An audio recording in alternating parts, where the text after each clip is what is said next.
inconsciemment à prononcer, c'est un piège visuel sur l'orthographe. J'ai reçu ce message ce matin. Il y a des mots comme ça qui sont comme des pièges, en fait, ils ne se prononcent pas comme ils s'écrivent. Et en français, il y en a plein.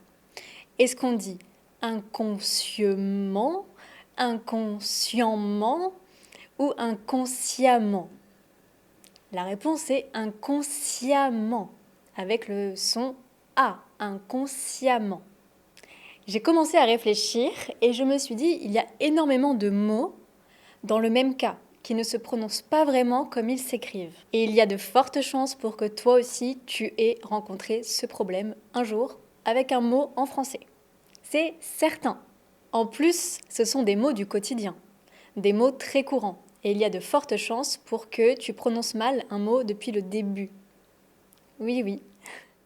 Je suis Nelly, professeure de français. Aujourd'hui, on va parler de tous les pièges de prononciation. Ce sont des erreurs que j'entends tous les jours. Donc, écoute bien cette vidéo jusqu'à la fin pour éviter de tomber dans ces pièges-là. Si tu tombes dans le piège, c'est pas grave, mais tu vas être identifié comme un touriste. Et moi, j'aimerais pour toi qu'on se dise « Oh, mais cette personne est native, il prononce tellement bien le français, il ne tombe pas dans les pièges. » Prenons par exemple ce mot-là. Ce mot-là, il est très problématique parce qu'il ne se prononce pas du tout comme il s'écrit. On est d'accord que ce mot est extrêmement courant. Moi, je l'utilise tous les jours. Il y a O plus N. Ça devrait faire le son on, mon, sueur. Mais on le prononce comme ça. Monsieur. Monsieur. Deux petites syllabes qu'on prononce en une seule. Monsieur. Monsieur. S, pas ze, s, monsieur. Monsieur. En fait, c'est le même son E dans les deux syllabes. Monsieur. Et on ne prononce pas le R. Monsieur. Bonjour, monsieur. Au revoir, monsieur. Je pourrais avoir le menu, s'il vous plaît, monsieur? Ce mot-là est aussi extrêmement piégeux. Comment tu prononces ce mot?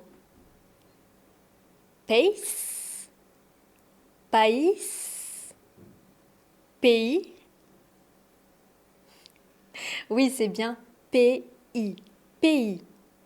Ne dis pas à quelqu'un « Bonjour, tu viens de quel pays ?» Non. Pays. Le S est muet et le A plus le Y forment le son E. Pays. Bonjour, tu viens de quel pays? Mon pays est la France. La France est le plus beau pays du monde. C'est discutable, mais voilà pour l'exemple. Ah, on arrive à mon mot préféré. Alors celui-là, il est assez spécial. J'entends beaucoup d'erreurs sur ce mot. Comment tu prononces ça? Eh bien, c'est un peu comme inconsciemment, le premier mot. En fait, on ne dit pas femme, on dit femme. Le son A. Une femme, pas une femme. Je ne sais pas bien pourquoi. Peut-être que c'est une évolution du langage. On a commencé à prononcer le son en comme A. Pourquoi on ne dit pas femme? Pourquoi on dit femme? Je ne sais pas. Mais tout le monde dit femme, donc tu dois dire femme.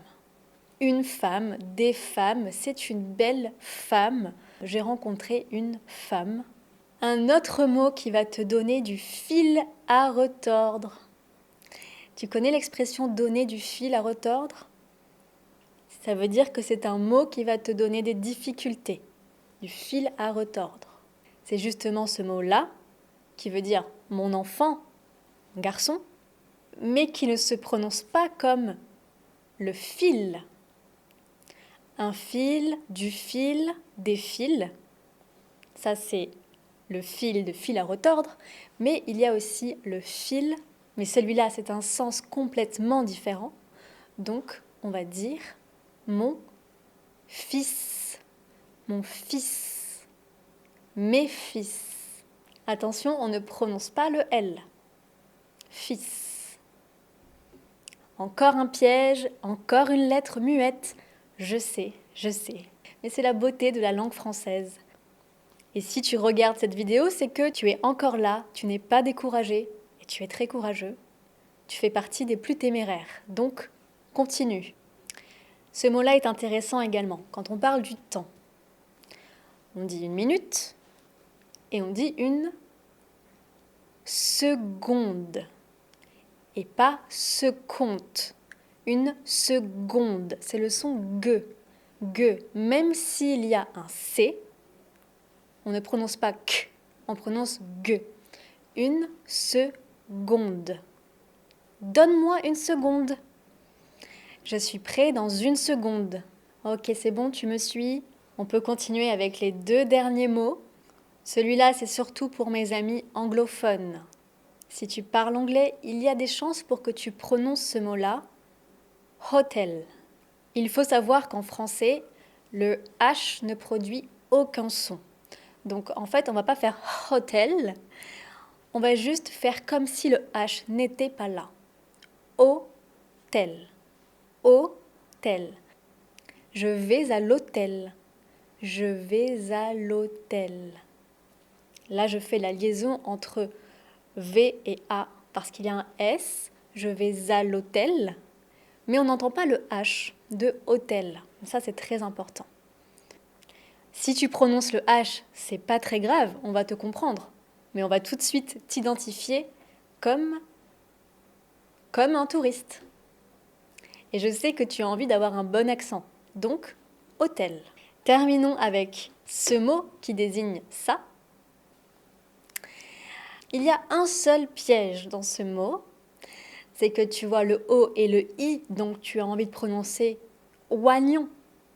C'est normal, on ne peut pas t'en vouloir. Mais c'est pas oignon. Il faut oublier le I. Oignon. Un oignon, avec la liaison. Un oignon. Ou des oignons. Je mange des oignons. J'aime la tarte à l'oignon. Donc c'est pas oa, c'est o. Oignon. Voilà les petits pièges de prononciation que tu peux éviter. En tout cas, c'est ce que moi j'entends le plus. Maintenant, si tu as d'autres mots que tu trouves un peu piégeux comme ça, n'hésite pas à me les donner en commentaire et j'en ferai une autre vidéo. Ou bien ça peut aussi aider les autres abonnés à ne pas se tromper et à prononcer correctement les mots. Alors moi, je te laisse en te posant cette question. Quel mot te surprend dans sa prononciation? Est-ce qu'il y a un mot que tu as rencontré en français dont la prononciation est complètement différente de l'écriture? Écris-moi ce mot en commentaire, c'est ton exercice du jour. Et moi, je te dis à bientôt dans une prochaine vidéo. Prends bien soin de toi. Salut!